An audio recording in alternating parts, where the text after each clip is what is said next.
Today, we are going to look at 10 of the best credit cards out there if your goal is to get a very high credit limit. Now, before I dive into the cards today, I do want to tell you why having a credit limit is so impactful and almost a must-have in today's world. It can really help your credit score, but I also want to highlight some of the negatives associated with having a high credit limit. If you're not interested in that and just want to look at the cards, I'm going to have the timestamp listed on the screen. Just hop ahead to that part in the video. But one of the biggest reasons that you should want to have a high credit limit is because it can significantly help you increase your credit score. Credit utilization makes up 30% of your credit score, being the second biggest factor that plays into it. And if we break down utilization some more, it's really your credit utilization ratio, which is how much of your available credit have you used out of your total credit allowed.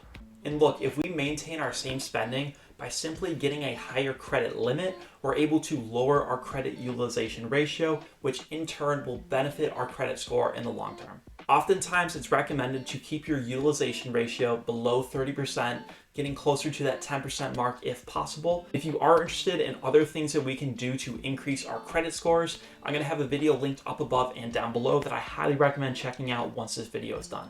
Now, those are going to be the key positives of having a higher credit limit, but there's another side to the coin here, is having a high credit limit could be detrimental as well. So I'm currently 22 years old and I carry 5 credit cards, and my credit limit between all 5 is over $45,000 for each billing cycle.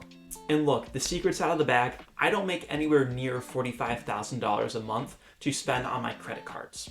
Now, how this can be an issue is people have this tendency to overspend with their credit cards. It's very common in the United States. That's why there's so much credit card debt. And it is a ploy by some credit card companies to give you a higher limit to hopefully get you to spend more so then they can make more off of the interest, because interest rates today can be upwards of 30%, which is absolutely absurd. So if you are someone that does not have self-control when it comes to spending, that's totally fine, but put yourself in the right position and just don't get a card with a super high limit. You can always ask for a lower limit if you're really tempted to spend upwards of it, but I wouldn't necessarily go out and get a high credit limit card. That way you spend more than you need to, and then you're chasing interest the rest of your life. Having a high credit limit should be a financial flexibility tool and not something that traps you in. And one last note before diving in, out of all the cards you can find on this list today, you can go apply for them today. There's no annual fee ones, there's some with annual fees, there's some business cards, so there really is something for everyone. Card number 1 on today's list is the Chase Sapphire Reserve, and if approved, they are said to give a minimum credit limit of $10,000, but there's also reports of people getting upwards of $100,000 credit lines. As we're going to see throughout today's list, typically to get a higher credit limit, you're either going to need a really good credit score, you're going to need to pay an annual fee, or a combination of both, and that's exactly the case with the Chase Sapphire Reserve. To get this card, the recommended credit score to apply is around a 740, which is a very good score. On top of that, this card also has a $550 annual fee that you'll be paying, but with that card, you're also going to get a $300 annual travel credit. And look, for today's video, I'm not going to be doing in-depth reviews or really touching the spending categories of each card. I'll highlight the annual fees and some statement credits involved, but if you are interested in reviews for some of the cards on today's list, be sure to check those out in the description, as those are probably better suited for you. I'll also share that a lot of the credit cards will not disclose the minimum credit lines that they'll give if you are approved, so a lot of these numbers do come from hundreds and thousands of people online sharing what they've been given. Jumping over to credit card number 2 on today's list, and it's going to be the Capital One Venture X credit card. And this card has an annual fee of $395. Once again, you're going to need around a 740 credit score or above to apply, and assuming that you are approved for this credit card, you can expect a minimum credit limit of around $10,000 to that upwards of $100,000 credit limit again. Included with this card though, for what annual fee, you'll have a $300 annual travel credit, as well as earning 10,000 bonus miles in Capital One, which is around $100, so basically $400 cash back each year. Now jumping over to the third card on the list, and one that is more attainable than the first two, and this is going to be the Chase Sapphire Preferred, which is the lower version of the Chase Sapphire Reserve credit card. Now the recommended credit score to apply is around a 670, and if you are approved for the card, you'll have a $95 annual fee after. And what I found online is that the minimum credit limit you can expect is around a $5,000 one, but it can also reach upwards of that $100,000 mark like we saw with the Chase Sapphire Reserve earlier. I'll also mention I actually just got this card in April 2024 and my credit line was $17,500. Now, I do think that there's some other things that weigh into the credit limit that they'll give you. For myself, I also carry the Chase Freedom Unlimited and the Chase Freedom Flex cards, and I'd established myself with Chase and had built a good relationship with them, so I definitely got a very favorable credit limit. My point in bringing that up is a lot of people think that it's just your credit score or your salary that will weigh into the credit limit that you're given, and that certainly is a factor, but there's also some things we could do that are easier to do, such as getting your card and building a relationship with that company. And one last note about this credit card, if you do have it, you're going to have that $95 fee we talked about, but you'll also be given a $50 statement credit for hotels each year. I'll also have a sign-up link for this card as well as the Chase Sapphire Reserve cards in the description below. Jumping over to card number 4 on today's list, and we're going to be looking at the American Express Gold credit card. The interesting thing about this credit card is that there's actually no preset spending limit. What no preset spending limit means is basically it's going to be a flexible limit, whereas some cards will give you a set limit like that $17,500 I told you about for my Chase Sapphire Preferred. That's my limit. With the Gold card, we're going to have no set limit, and it's going to be flexible based on how much you spend, your credit history, and if you've built a good relationship with American Express. Now, in order to apply for the American Express Gold card, the recommended credit score is around a 670, and if you do get the card, you should be ready to pay a $250 annual fee. That being said though, there's going to be around $340 worth of statement credits with the credit card. And this is going to be the only card where I'll actually mention the spending categories. The Gold card is going to give you 4 times points on your groceries, 4 times on your dining, and 3 times on your flights purchased through Amex. I really think that this card stands out amongst all others just because of the applicableness to everyday spending. I really like it for that groceries and dining. This is going to bring us to credit card number 5, and if we're staying with American Express, looking at their Platinum credit card. And just like its sibling card, the American Express Gold card, we're also going to see no preset spending limit with the Platinum card. In order to apply for this card, the recommended credit score is around a 670, and when you do get approved, you're going to have to pay a $695 annual fee. And with the Platinum card, you're going to have over $1,500 worth of statements coming your way with that annual fee. And with the Platinum card specifically, some rumors out there for how far people have stretched this flexible spending limit. Some people have said that they've gotten it up to $500,000 monthly, which is pretty crazy. Of course, that will come with time, with building a good relationship with American Express, and you are a big spender and you do pay off on time. But if you are looking for a really flexible and really high spending limit, definitely check out the Amex Gold and Amex Platinum credit cards. In case you were waiting for that first card with no annual fee, we finally arrived. The 6th card on today's list is the Chase Freedom Unlimited.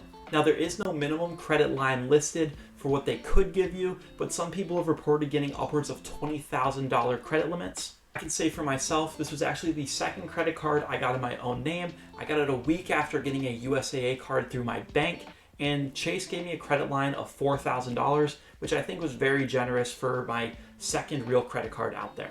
And if you are interested in applying, your credit score should be around a 670 or above. I'll also have a sign-up link for this in the description below. And I really want to reinforce right here the positives of just building yourself up in one ecosystem.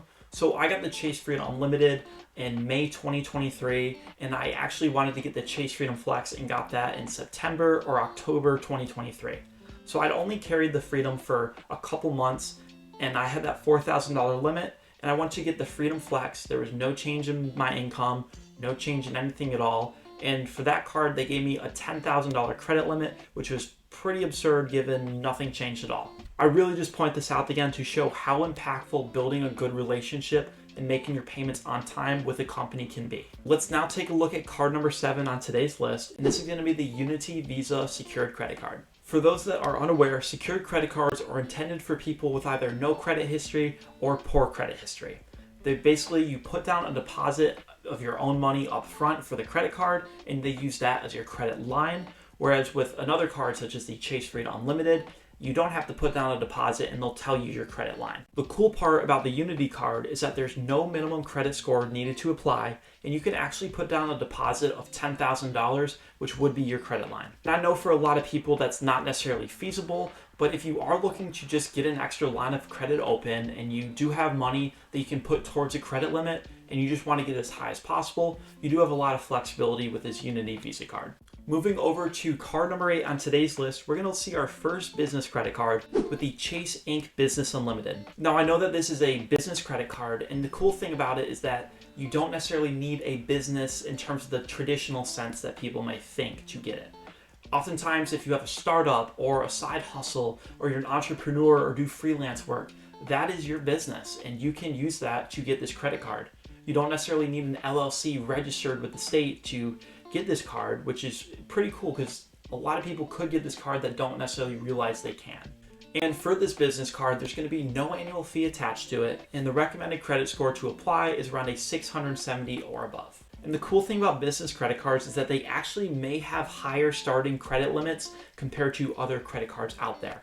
For this card in particular, some people have reported their credit limit starting at around $30,000. And if you are interested in growing your credit limit and asking for a higher one with the same card, by showing your tax documents and showing that your business is functioning and you're making profit, some people have reported getting upwards of $150,000 credit lines. And I really do like this credit card, not just for the high credit limit, but just for all businesses out there, especially the smaller ones. If you are a startup or an entrepreneur that is getting started, you want to be pinching pennies and saving money everywhere you can. So having no annual fee while also having a high credit line for flexibility, that's a huge win. Sticking to the theme of business credit cards, card number 9 on today's list is the Capital One Spark Cash Plus card. Now this card is going to be harder to get than that Inc. Business Unlimited we just saw, as you do need a recommended score of around a 740 or above to apply, and you'll also have a $150 annual fee. Now the big perk about this card is that there is no preset spending limit, and some people out there have actually reported having spending limits up to $1 million per billing cycle, which is just pretty crazy to think about. On top of that, if your business is doing pretty well and spending a lot, if you spend over $150,000 per year, you can actually get that annual fee reimbursed for that $150. Now I know $150 for spending $150,000 isn't much, but you gotta take your wins where you can get them. And that's gonna take us to our 10th and final card on today's list, being the American Express Plum card. This is another business credit card, and I think it's really cool as it will allow businesses to carry charges on it for up to 60 days with no interest. And the card itself is similar to our other American Express cards, having no preset spending limit, with some people reporting getting upwards of $250,000 credit lines when they do spend.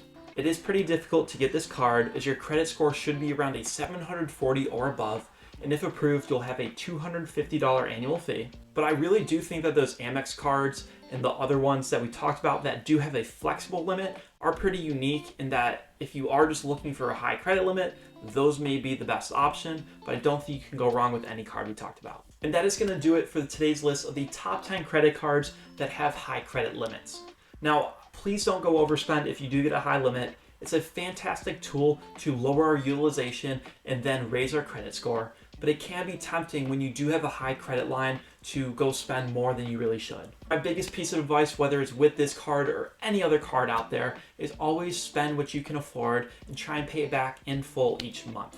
If you're interested in any other credit card review or personal finance tip videos, be sure to check out my channel. I'm going to have some playlists linked down below in the description. Also, if you guys could like, comment, and subscribe, it really goes a long way in helping me grow the channel. But I truly appreciate you guys watching this long, and I'll see you in the next video.